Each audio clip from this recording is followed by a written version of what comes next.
What's up, Josh? You're the only one on. This is great. Not true. Scotsman's on.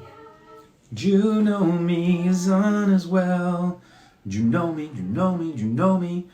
I know you. Morning, Scotsman. What time is it there? Svet, good morning to you as well. D-Spliff.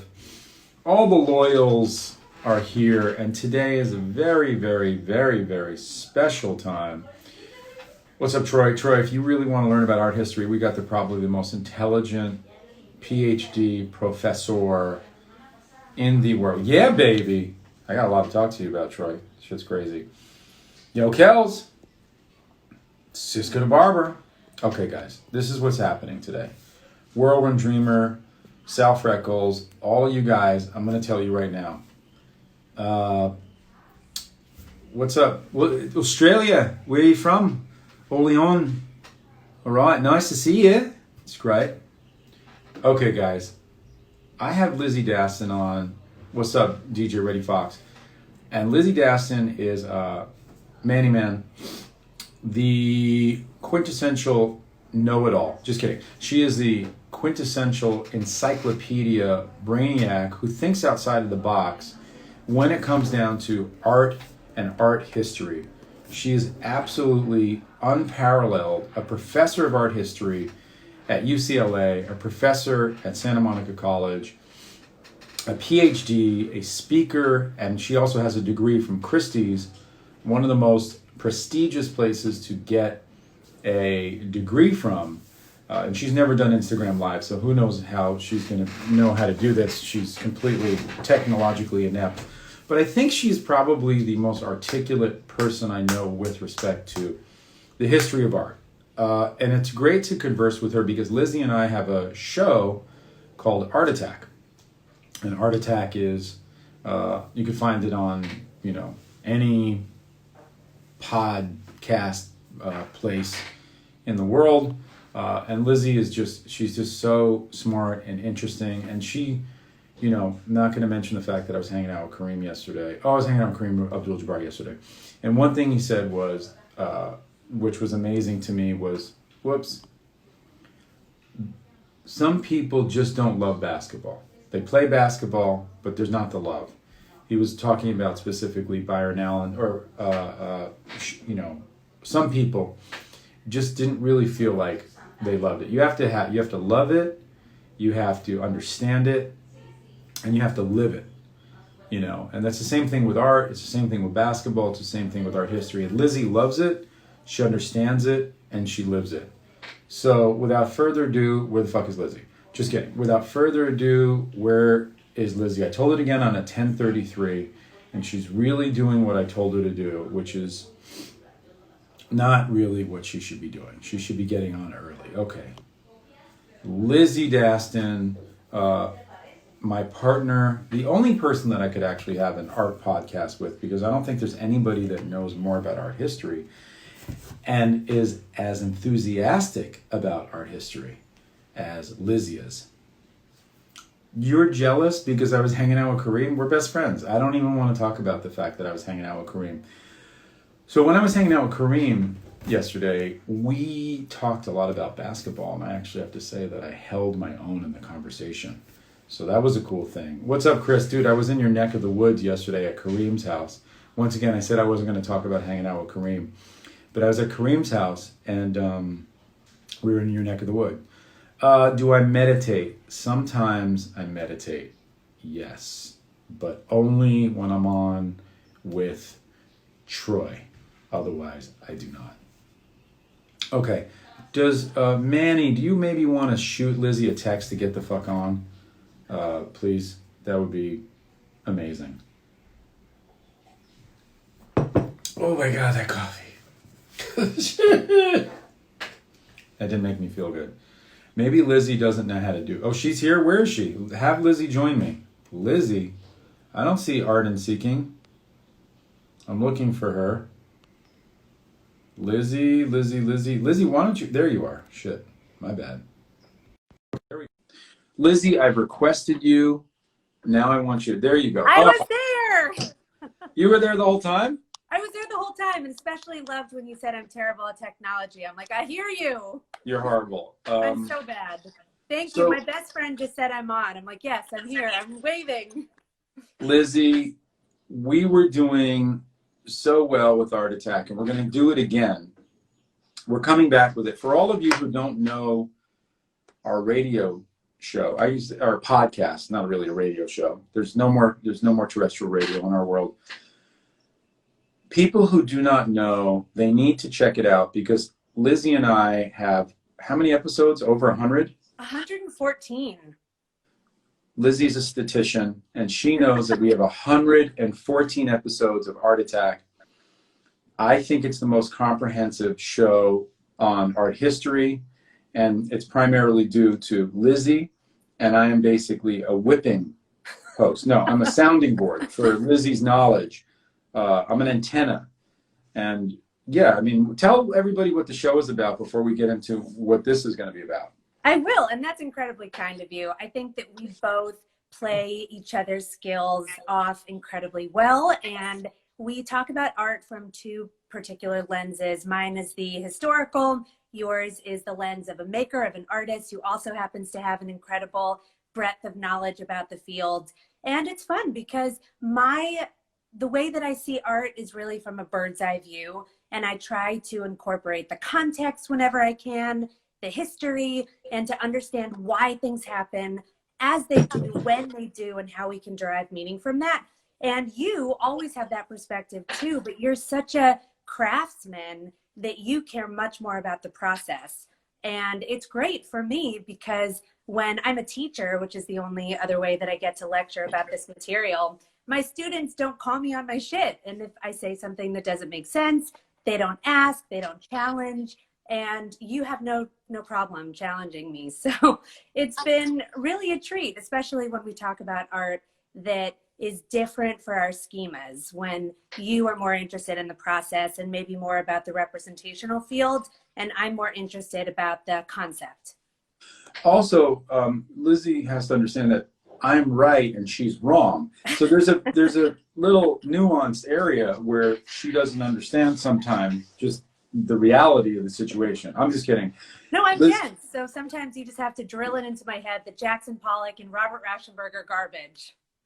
Okay, could you might as well, but you brought it up. Why do you love Jackson Pollock? And I'm going to just show a Jackson Pollock, and I want to know, you explain, because I've said for years, I hate, I've always said Jackson Pollock sucks. That's kind of been my whole, MO. But I want you to tell me, for example, why, and tell our viewers why this is great. Oh my God, I'm so excited. Okay, so the most important thing in understanding Pollock and his value is really understanding the historical time from which he painted. So we're just out of World War II when art was representational, and then Paris was the global tastemaker of the trends. Now, all of a sudden, with the US involvement in the war, the United States, specifically New York, becomes the global tastemaker for the first time ever in art. Very thrilling. Now, in order to assert this aesthetic dominance, this new wave of artists called the abstract expressionists, they popularized this aesthetic that looks like European surrealism, but is an Americanized approach to it. And so Jackson Pollock was taught by European greats because they had to flee Europe in order to seek exile. So we have all of this confluence of influences, this conflict, I guess, between a European aesthetic and that kind of modernism and the American realism. And so all of a sudden, these guys are coming to the US, they're teaching a new generation of American artists, and Jackson Pollock was one. So he is so revolutionary because he is detaching representational imagery from the work. His splatter paintings, like the ones that you showed, they are just this exploration of the unconscious. And this connects to Freud, it connects to Carl Jung, and it's about exploring something collective through non-representational imagery. And of course, since, as you know, and I don't know, anyone who listens to our show knows, I'm very invested in talking about bodies and body politics. And I see the splatters as some kind of ejaculatory expression of his masculine identity on the canvas. And it changed art. And I know the objection to it is, if I could do it, it isn't art. Yeah, but you didn't do it in 1950 when everything that was being produced in the United States looked a certain way. You didn't completely disrupt and dismantle expectation.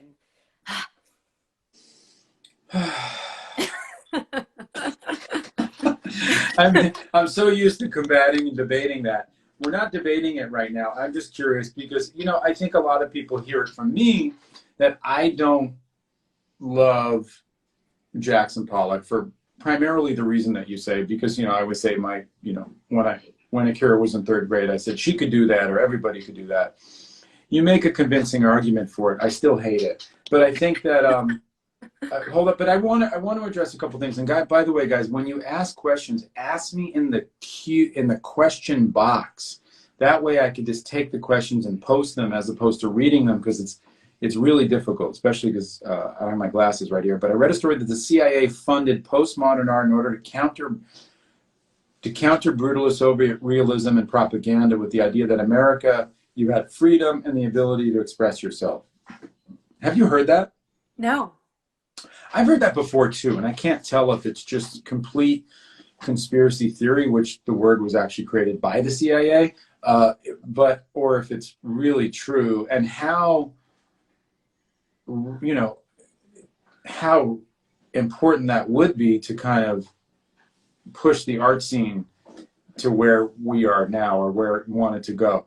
The thing about Pollock that's also polarizing is because I think, and I'm kind of playing the middle here, but because everybody or anybody can do it, just take your paint and throw it at a canvas, it seems like, oh yeah, well, that's not valuable to me. And that really leads to a bigger question of what makes something part of a collection and what makes something unimportant? In other words, how come some artists get hung at the Louvre and the Musée d'Orsay and the Metropolitan and the modern art, and other artists are completely forgotten and they're just, dust in the wind and they're gone with time?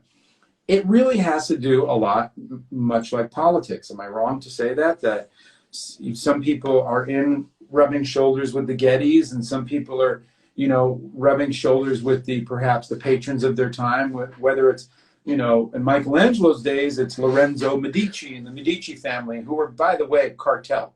Those guys were straight cartel. They were killers. They were murderers. They were after resources, and they were against the other cartel, which was Pope Julius II. But one thing that they both had in common, besides the fact that they were bloody murderers, was that they supported the arts. And I would say the same thing, with Gertrude Stein and other patrons, with Leo Castelli, and just the list goes on. But you really have to be at the right place in the right time. And I'm realizing as I'm getting older, that has a lot to do with who you know and not how good you are. Would you agree with that? I would at times. I think that the art market is so wildly unregulated that it's really hard to know the path toward anything. So I think you're completely correct in your assessment that you have to know the right people, that can be a path. If you have this person like a Castelli or a Gagosian to anoint you, then you're better off, because the people who are seeing you are the people who can afford you. And so you need that culture changer to see your work and to recognize its value. But you could also go the route, and I'm not saying you because this isn't going to happen to you, but the Van Gogh route, where it's this excavated genius who has such a provocative life that then his or her work becomes interesting posthumously. So those are just two different routes, but it is very difficult, I think, to assert any kind of presence in this field that's like the wild, wild west without somebody who has respect and value in this domain, writing about you, talking about you, posting about you. I mean, if you think about it, if you've got a bunch of people who are millionaires and billionaires who have power, and they've invested in a stock or they've invested in an artist, and that is essentially their stock, it behooves them to, make sure that their stock raises in value. And that's the same for anybody. If it's a Basquiat or Warhol, it's like, oh no, I'm not going to let that stock decline, because then my own wealth is going to be affected. So you got to get all your friends to be like, no, that's a good investment, because you said it yourself. It's an unregulated world. You need to get a Basquiat. Oh, you don't know about Basquiat? You need to. Let me tell you about Basquiat. I just got this piece for. And didn't Basquiat just sell for $100 million Yeah. recently? Wow. Which I know I love Basquiat. Mostly it's because of the history and this permutation from graffiti to fine art, and then this integration between a world, like the collision between the street and the mainstream. But probably it was propelled by Warhol saying, "Oh, well, this guy is great. You have to check him out." And of course, Warhol, or anybody, I just use Warhol as a stand-in, That's a is good stand-in. incentivized to say that because he himself is collected. So it becomes this incestuous world where I want to promote the people that I own. You know, it's very taboo to not say you like Basquiat, and I don't really love Basquiat Why because not? I feel like he was a proxy with like he wasn't street like Futura or Dondi or Zephyr. He wasn't running the yards. He wasn't bombing the trains. He wasn't in the ghost yards or the freedom tunnels. He was an artist who I feel like they needed a person of color. That Warhol and the white kind of that white 1%, even though they weren't 1% at that time, but they were, they were the highfalutin crowd of the Castelli world. And I feel like they needed somebody, but they weren't willing to go in hard with the real street guy because they were too uncontrollable. And I feel like Basquiat, because of his drugs and because of his understanding and love of the fine art world, they were able to manipulate him a little bit more. So I feel like he was more of a proxy. I'm not saying, it's so hard to judge his work because some of it I like, some of it I don't. But I think about his work selling for $100 million, and it's like, what? Like, he wasn't the authentic New York City street voice. I mean, like, you're writing Samo all over. Who fucking cares? Like, Tracy 168 is going all city. There's guys going all city. G-Man, West, Surge, Flight. Everybody's going all city. And then you got artists like Lee and Revolt, but it was too street for the fine art world. So I felt like they needed a middle ground. And I think Basquiat fit the bill, and he was a person of color. And they were like, oh, perfect. You know what I mean? I can't use Zephyr. He's a Jewish kid from the Upper West Side. But we don't really want to use, somebody who's like 2 Street because we want to tell the motherfucker what to do. I feel like they weren't ready for graffiti yet. And they were ready for, you could take what he did and kind of fine artist-size it, I guess. Yeah, I see that. For me, the middle ground, the way to ameliorate the mainstream art world would be a Keith Haring, because he experienced fine art, precious, rarefied schooling, and he was white, and he was a gay man, and he really expressed his pride and his queerness in his art. But that to me is the only way that makes him not the typical art world mainstream. But I think his whiteness was a way for him to enter into the gallery with greater ease. And I'm glad that you talk about Basquiat's diversity, because I think that's really important. At this time, so many artists or so many graph writers were people of color, and yet Keith Haring was the one that was their spokesperson. And so I think it's incredibly important for Basquiat, this non-white activist voice, to finally infiltrate this world that is otherwise a white fortress. I'm not disagreeing with that. And I will tell you also from a personal perspective, when I saw Haring, I liked it, but I was like, oh, this shit is fucking like easy. And then I remember trying to come up with a quick style after I graduated from Art Center, and I was like, kind of do the BUA Haring thing, because I was like, my work takes so long. And Haring, I remember seeing him in the train stations just doing this shit and then like running, and I'd be like, this shit is so easy. But I tried to do a style that was quick, and I couldn't do it. And then I kind of, because I couldn't do it, and he was saying so much with so little, and they're like fucking cookie cutter stick figures, but they were so good. I have to tell you, like, Keith Haring is fucking good. Like, I hate to admit that shit, but any artist out there who thinks Keith Haring is whack, suck my dick. You're out of your mind. You know what I mean? Like, I'm telling you, he's good, dude. And I watched him do a mural at Art Center in person, and I was like, dude, he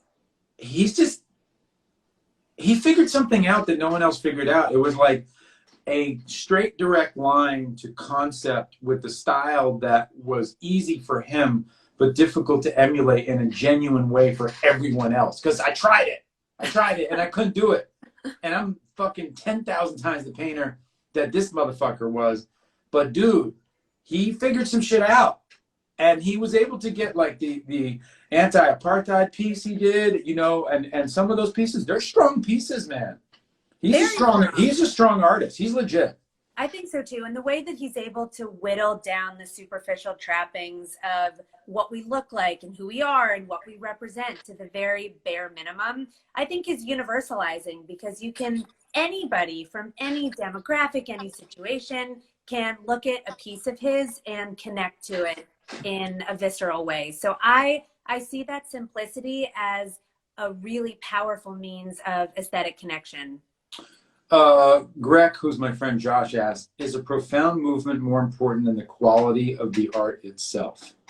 A great question. I think that this kind of speaks to the crux of our different schemas, because I would say yes. I think the concept is paramount to the process. And I think that because to me, you can learn a basic level of proficiency in art. Obviously, the greats, that's a mastery that is innate to them, but you can learn how to make something. But I think to profoundly shape an idea, a concept, an intellectual thought, that to me is magic. And seeing what's come before, or maybe willfully ignoring what's come before, but then moving forward in a new propulsive direction, that to me is really the most important element of a profound art movement. It's funny because people, I notice the fine art world, it's very like chic and current to say, I'm not influenced by anybody. Which is like, I work in a bubble, which is like untrue. And I also think that that's ignorant, and shouldn't you want to learn as much as you can about the field that you're in? And that's something that I've always respected about you. I've met a lot of artists, and not very many of them want to consume the history of this field that they're in. And I see that as arrogant, frankly, because you don't have to emulate who came before you, but don't you want to know why he or she did what ended up resulting from that place? And so I really respect that you know everything about everybody. Well, that's not true, but I try. Scotsman from Scotland asked, who is the generation's classic artist, excluding BUA? Thank you, Scotsman. He felt like he needed to write that, but who do you think that is? Who is today's? I mean, would it be Shepard Fairey? Would it be Banksy? Would it be? I mean, how irritating. I'm going to get into semantics a little bit. What is going to define classic for us? So is classic a change maker? Is classic somebody who's represented in the history books, or is it the classic process of art making? What do you think? I would say that artists that are like, to me, there are people that are groundbreaking, and I think people who are groundbreaking are also people who have taken from so many people. You know, like Shepard is derivative, and I think he's groundbreaking too, because he was able to, you know, get it out there in a huge populist way. And the same thing with Banksy. But it's people that we know, and there's a lot of people who are important people that we don't know. And I think that the world's taken such a pivot. Like, I think people in animation are an important artist now, and they're saying a lot, but it's a collective. It's like a collective. And I think now we're seeing collectives, much like we did in the days of Peter Paul Rubens, but we're seeing them in studio, like studio collectives. You know what I mean? Like, there's something to say for the fact that there's some of the best draftsmen in the world and painters are visual development concept artists and production designers who work in major studios. And, you know, a lot of really good artists are working for Banksy, and a lot of good artists are working for Koons, and a lot of, you know, so there's these collectives that are putting out work, and their teams. It's like movie sets. So it's hard to say without hindsight too.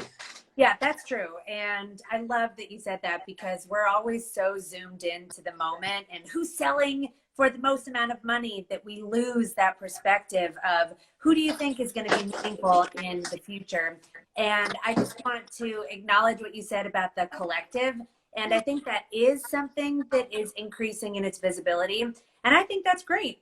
Artists have been working with with colleagues for centuries. Mm-hmm. And we just have an increased awareness of that fact. And I think that it should be destigmatized. Just because an artist may not have put his or her hands on the actual piece doesn't mean that it isn't authored by that person. And to go back to the question, I love the two artists that you suggested, Shepard Fairey and Banksy. And I would include somebody like Jenny Saville, who is this masterful painter. The way that she applies pigment to her surfaces, it's almost like this visceral, energetic frosting. There's just such thick impasto. It's so emotional and emotive. So for me, Jenny Saville is one of those people who definitely typifies that classic artist. And I also love to go with the Jennies. I love Jenny Holzer. I think that she... Anybody Jenny. Yeah, I mean, if you're named Jenny, then you're in. But I think that the way that she's able to ape and appropriate the aesthetic of advertising and the use of language and the ticker tape way that she displays, I think that that is very immediate, and it's a nice way for her to assert her activism. DJ Reddy Fox asks, are you guys fans of Fernand Léger? Is that the... Léger. Léger, is that the surrealist? No, he's like a Cubo-futurist. So... Okay, yeah, okay, I know who he is, yeah. Are you a fan? Not really. I have a Léger story. It's very upsetting. Okay. So I went to Wellesley College, and we have this beautiful museum called the Davis. And I think Léger is great. I prefer the complete shattering of the picture plane that Picasso and Braque explored. But I think that Léger, his introduction of color, his use of three-dimensionality, that was an interesting move, a pivot for classical analytic surreal or cubism. But okay, so Wellesley had this beautiful Léger painting, and accidentally, I don't know whose fault it was, but the painting was just coming back from being on view somewhere else, and the crate was destroyed. And so we have this multi-million-dollar Léger painting that was shredded. So the museum director was fired, regardless of whether it was his fault. But I think somebody has to take accountability. But that's my personal way of relating to a Léger. But his work isn't my favorite, but I appreciate the applications of Picasso and Braque's theories and his move into introducing it into a new space.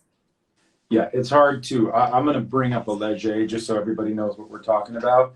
But speaking of that, who are your, I'm going to ask you a couple of questions actually. Okay.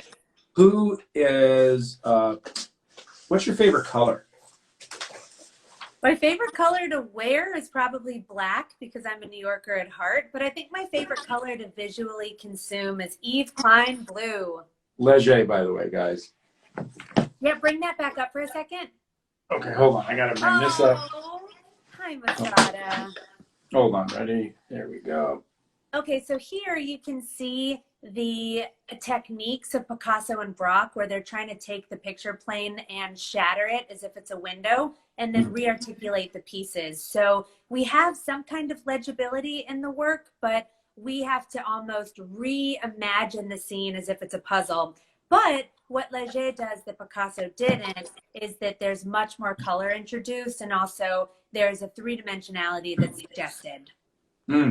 So getting back to your color thing, you like black, you like black to wear, but your favorite color is? YKB, Yves Klein blue. Interesting. So someone asked what kind of blue, so there you go. That's your answer. Yeah. What do you think your most useless skill is, Lizy?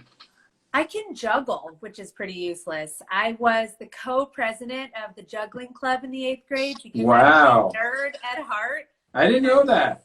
Yeah, so I can juggle. When you say juggle, are you talking about more than 3? At one point, I could do 5. I think today I can probably just do 3. But this was That's amazing. Weird. Yeah, when I was in the 8th grade, I was like, hey guys, I can juggle while reciting Middle English. Have you ever heard of anything more embarrassing than that? You're a nerd. But it's funny. So what do you think, as of thus far, is your greatest contribution to the world?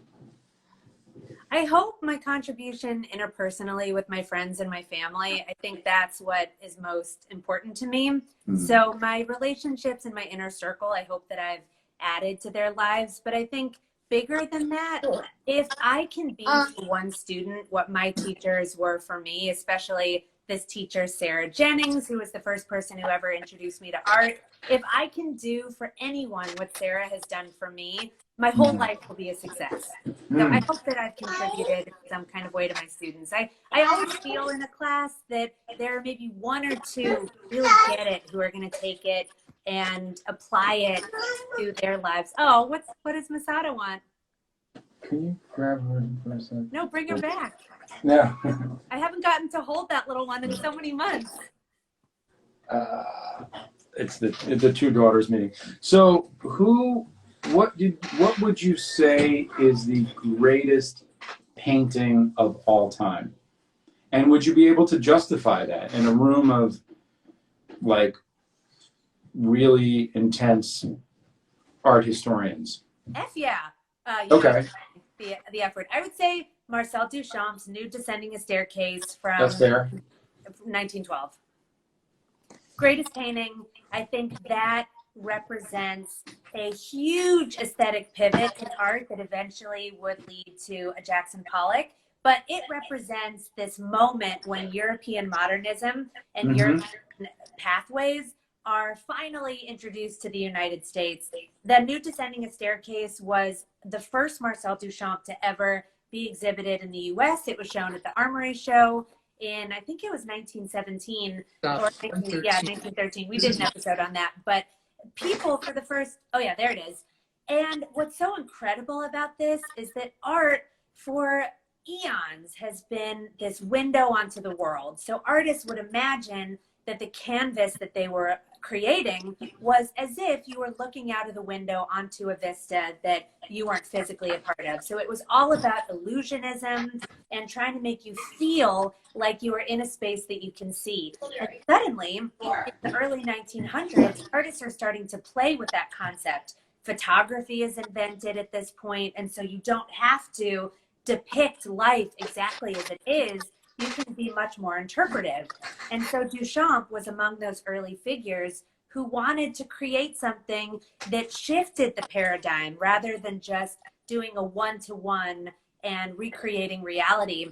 And Nude Descending a Staircase represents time, duration. We have a figure that we assume is female because nudes historically are, but it could be a male, cascading down the stairway. And it's a really simple subject matter, but it's pretty expert and subtle because we see the process of the decline down the staircase. And that was really the first time that something like this happened and was presented to an American audience. Guys, once again, if you want more in-depth conversation, please check out our podcast, which is Art Attack, on Spotify, on your iPhone, on pretty much everything. It's all over. And we're going to do it again very soon. We're doing it again very soon, and we're going to do it often. Which living artist would you define as being the most controversial? That's being asked. You could see the question, right? Oh yeah, that one is really fun. I was excited about that. Do you have thoughts before? The most controversial, to me, living artist, it's hard because we've seen historically these markations of time when Scotsman says Damien Hirst, but yeah, like a Damien Hirst with the Shark, or perhaps Andre Del Sarto with Piss Christ, Banksy with his political works. But nothing to me stands out as the most controversial. I think it's all relative to the time, much like art is historically, because what is most controversial then would not be controversial at all now. Let's not forget, let's contextualize art and history. Once upon a time when a painting was unveiled, it felt like you were at a movie theater and people would go, oh my God, you know what I mean? Luncheon sur le déjeuner, by Manet was a piece that people were shocked about. That's unbelievable. It's I can't believe that this is happening and they're showing this. Now we look at it and it's, oh, there's a naked woman on a blanket. Yeah, you know what I mean? But there are points of art history where things are shocking for sundry reasons. And today, if I look at some of the political work by Banksy, you know, and I look at Piss Christ to me is not shocking anymore. As where when it came out, it was shocking, but it really was tethered to the fact that it was subsidized governmental money and people like Jesse Helms making a big, you know, a big deal about it. So it was politicized, and now it's like, oh yeah, they submerged with, you know, a plastic Jesus Christ and piss. However, so I love that work by Andrea Serrano, and I have almost been fired because of my adherence to teaching that. So it may not be controversial to you because you have access to so much imagery and so much education surrounding that imagery, but I think Yeah. it still is really provocative, inflammatory, and damaging to people today. So I think that's interesting about controversy is that it goes in waves and it affects different communities differently depending on their perspective and their lives. Oh yeah, we could talk about that work forever. It's one of my favorite. Yeah, I mean, I'm just showing that as one of the works that was controversial. Uh, but I wanted to, before you launch into it, I wanted to contextualize that things that were controversial, or even things, yeah, like one person says Maplethorpe. You know, Maplethorpe was very controversial at the time. Joel Peter Witkin, the photographer, was very controversial at the time. Certainly, the reason that I don't share all my sketchbooks is because, you know, a lot of it is eroticized and controversial. But I don't know if any painting has blown the planet's mind open, like recently, collectively. So when that question was asked, it made me think, okay, well, who's producing controversial work? And I think in today's landscape, we've shifted into thinking who personally is a controversial figure. I don't think that work surprises us anymore. I think it's the knowledge of certain people's biographical truths. So I would say somebody is controversial like a Retina or like a David Cho. When we know that there was sexual assault or something like that in their past, or overt expressions of racism, for instance, I think that really predicts that the work is now controversial. So I think it's an interesting moment where it's not just, oh my God, a figurine of Christ was submerged in urine. Now we want to know, well, what was Serrano like as a person? That now there's this interweaving between the artist and the actual work that he or she makes. And that, to me, that's unfortunate, an unfortunate reality too. Then in that case, maybe perhaps George Bush would be, now that he's an artist. I mean, he's just painting whatever. He's painting really nice stuff, but I feel like just the fact that he's painting, and I feel like everybody's painting at this point. You know, Jim Carrey is a controversial, polarizing actor who is so method he can't even distance himself from his own persona, or I mean, or his, yeah, him and his persona are like, seem to be sometimes like this. And now he's painting, perhaps he's going to be controversial, but Or James Franco, you know, he's my least favorite, but he was working with Chris Brown or Chris right. Brown was also in the public sphere for a while. He went by the name, the moniker Confused.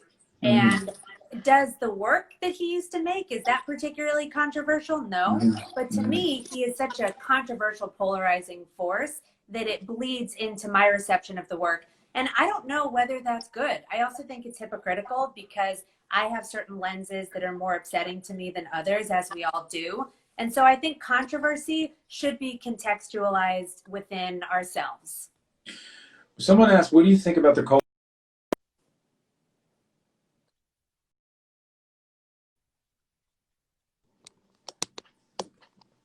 Personally, I think that should never be destroyed. I think that these statues should 100% be removed.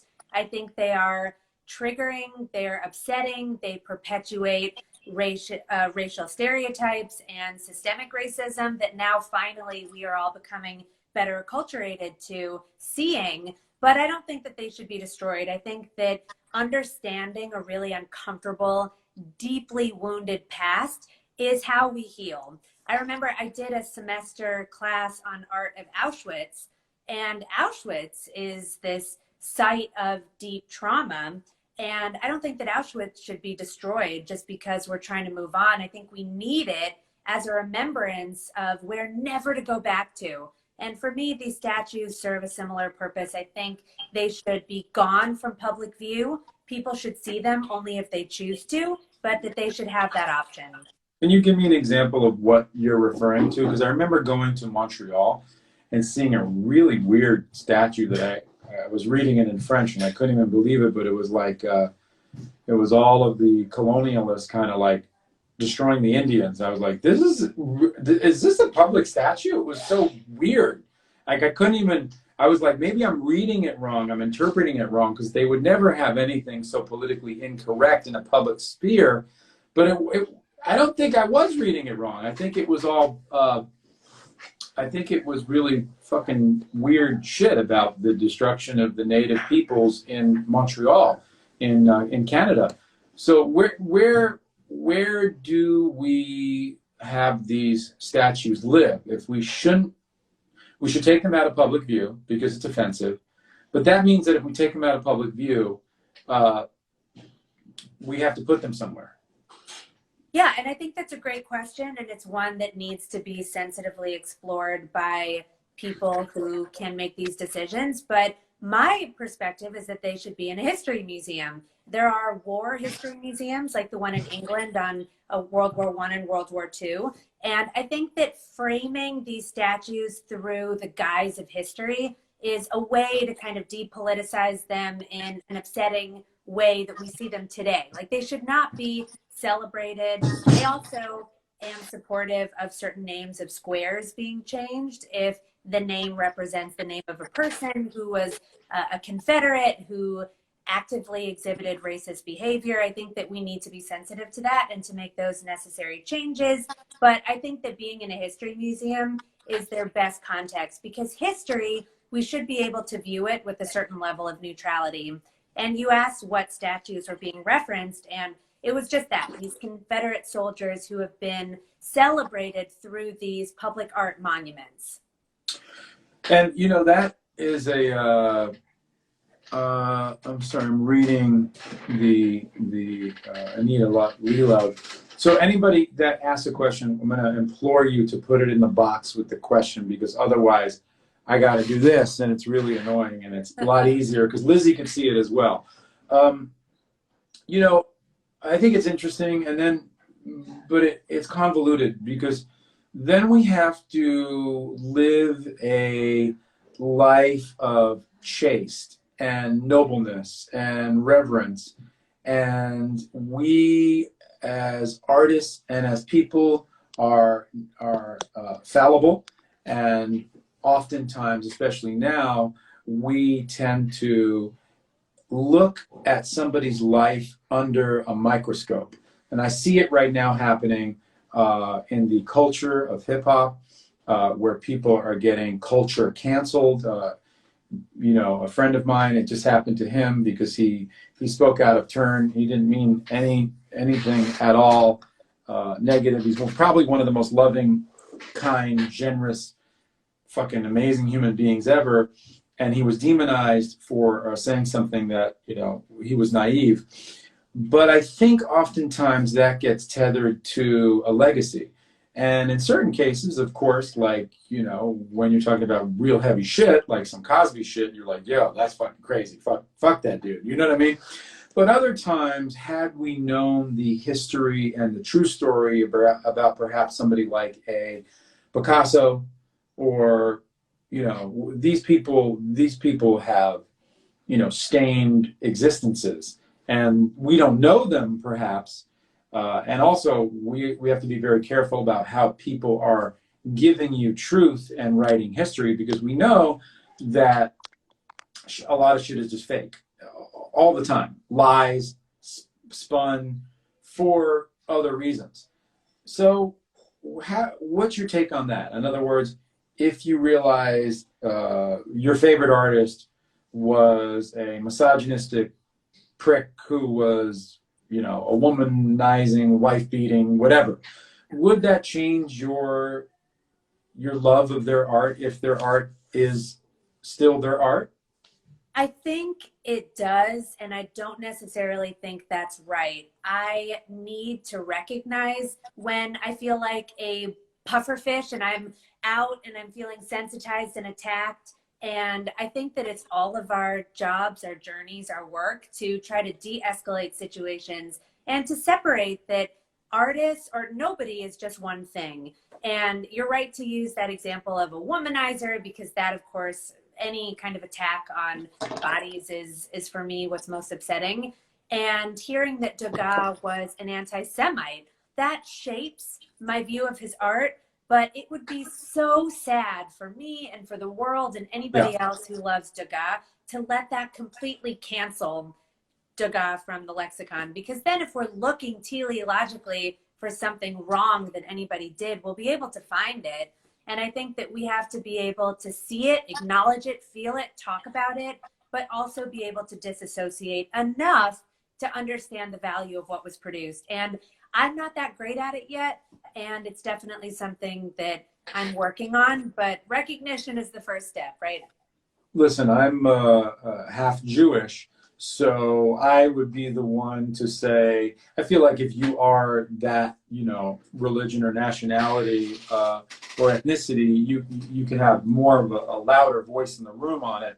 And as a Puerto Rican Jew, you know, it doesn't, I think Degas is one of the most important artists, and I'm not going to not look at Degas and love Degas because I can separate the man from his work. His work spoke perhaps a deeper meaning of who he was. And the fact that he was an anti-Semite, that's disgusting. And, you know, I've read a lot about Degas. I've deep dove into Degas. By the way, that was an alliteration. Deep dove into Degas' demeanor. No, okay. So Degas, you know, he has an ugliness to him, you know, and his beauty shows up in his work. And I can't, you know, cancel culture Degas. First of all, he will never be canceled because he's in all the fucking museums and people collect Degas and people have stock in Degas. But I think Degas, being one of the legends who came under the legacy of Jacques-Louis David, who taught Ingres, Jean-Dominique Ingres, who taught Degas, and then, you know, Degas from the old Beaux-Arts goes and meets the Impressionists, and he becomes something that we've never seen before. And he's influenced by photography. He's got all this shit. I can't take that away from him. And because he's an anti-Semite, it makes me think, but I still love his work. I still love his work. I can't stop it. You know what I mean?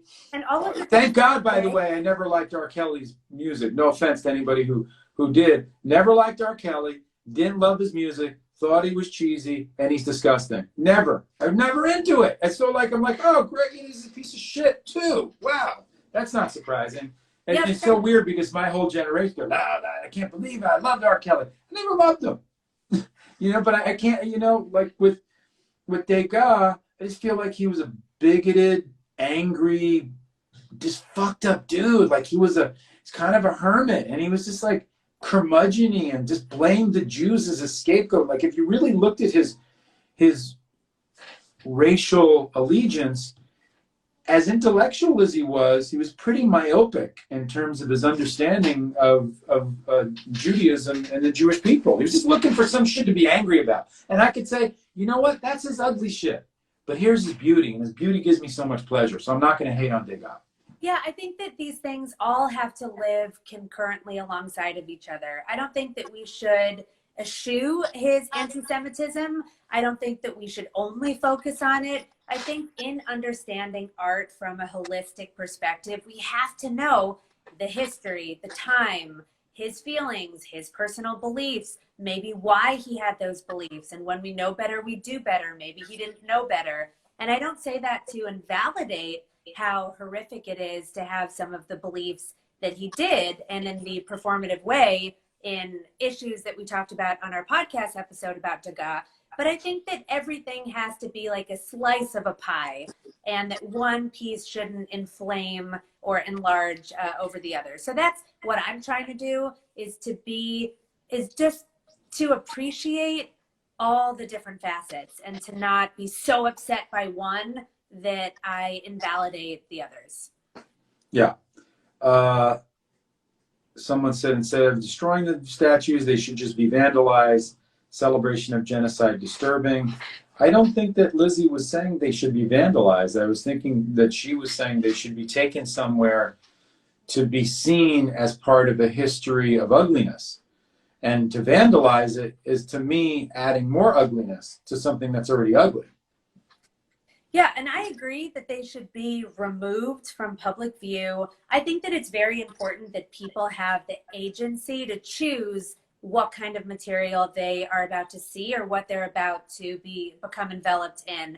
I know with certain provocative art like Sally Mann, often there'll be a disclaimer in a museum explaining the work that you're about to see may be a certain kind of provocation. And so it's up to you whether you look or whether you don't. And when work is outside, it's this assault because we don't have control over what we view. And so that's why I believe they should be put in a museum. I think the question was more related to vandalism that's been, that the statues have faced, because people have graffitied over the statues. So whoever asked the question, if maybe you could clarify that that's what you meant, but that's how I took it. And I don't know if I think that's right. I understand people are very angry and they want to express themselves, and this is a public forum. And so I'm not going to judge that personally. I think maybe a statue that has been vandalized would be really powerful in a museum space. But I think no matter what, they have to be taken out of the public domain.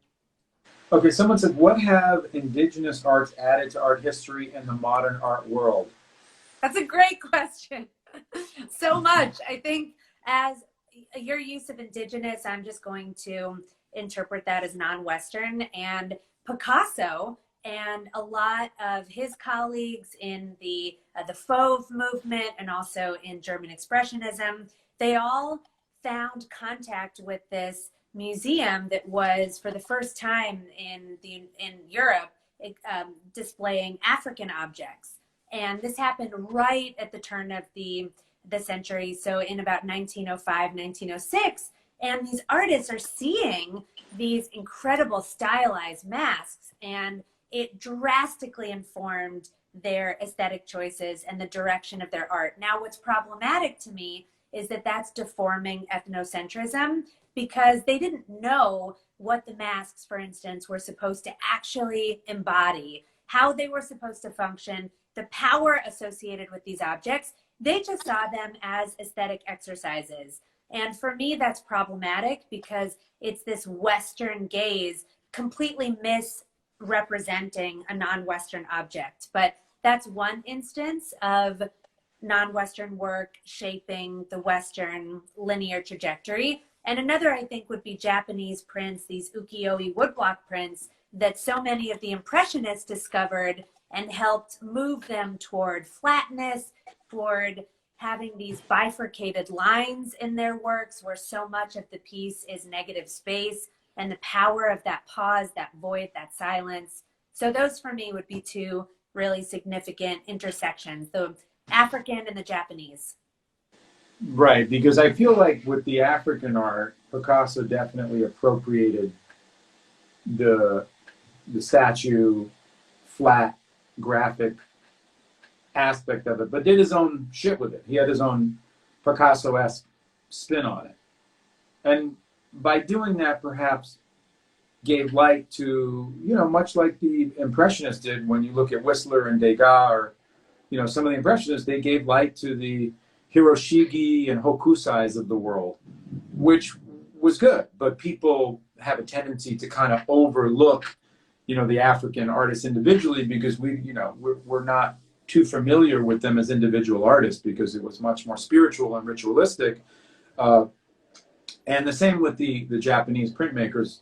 Really, like, people know Hokusai because they know the wave. But if I say, hey, show me a Hiroshige, people are like, who is Shiga Ho?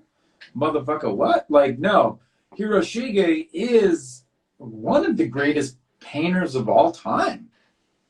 People need to recognize that, like, some of the Japanese woodblock artists, the painters of that time, are were important. And it's funny because they were artists, right? The artists knew them, the Monets, the Manets, the Van Goghs, the Gauguin, they knew how important they were, and they started to integrate their style into their work, their compositions into their designs. But it was more like a win for the Impressionists more than it was a win for the Japanese printmakers. Definitely. And another example, as you're talking about Van Gogh, I was thinking, of course, of Gauguin and how exploitative he was of the Polynesian community when he painted his myriad of scenes from living there, and just how ethnocentric those paintings were too, because when he went to Polynesia, it was expecting it was going to be rural or primitive and this retreat from his modern first world experience with Paris. And it actually wasn't that way at all because of colonialism. And he was disappointed because he wanted the nativism experience. And so he painted that. He would ask his models to pose in half guards, with their torsos exposed and wearing textiles that felt very site specific and from the mind of a Western artist. And so that, I think, is just deeply exploitative because he was making a culture a certain way to accommodate his Western beliefs. Mm. Okay, we're going to have one more question, I think, here. Then we're going to kind of put a... How do you feel about artists whose work revolve around popular characters? Mickey, Bart, I think they're talking about people like OG Slick who use the Disney hands. I mean, a lot of artists do it now. A lot of artists are culturally taking iconography, you could say dismantling it, reimagining it. You could say all of that. But what do you think in general? Do you think it's derivative, or do you think it's cool and new and fresh?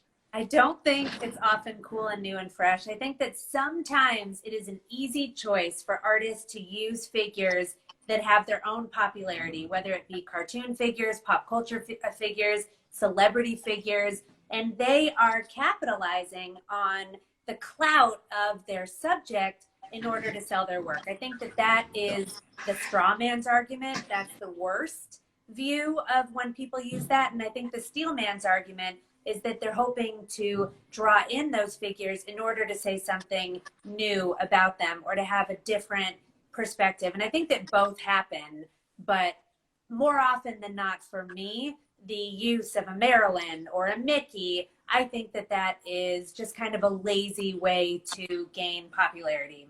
But that doesn't mean that that is always the case. Well, and look, I've done it myself where I painted like the BUA homage to Rick and Morty, the BUA homage to Bob's Burgers, the BUA homage to Family Guy, because I enjoy, Rick and Morty is my favorite TV show. I enjoy it, and how cool would it be? But for sure, I'm riding the pop cultural bandwagon. Well, it's very cool that you could say that. And no, for sure. But it's not indicative of my work. It's a departure. But and it does sell, and you have to walk the line between communicating with pop culture and communicating with your core audience and kind of just doing something different. But anyway, we're going to run out of time, Lizy. You're the best ever. Everybody tune into our show, Art Attack. Follow Lizy and Art in Seeking. That is her handle here. We really enjoyed. I love having you. I want to have you on every week, and I want to talk about this. But I also want to get back to doing Art Attack. So let's do it. I would love it. Thank you, Justin, my best friend, somebody I deeply admire. Let's get back to our podcast work. Love you guys. Peace. Thanks, guys.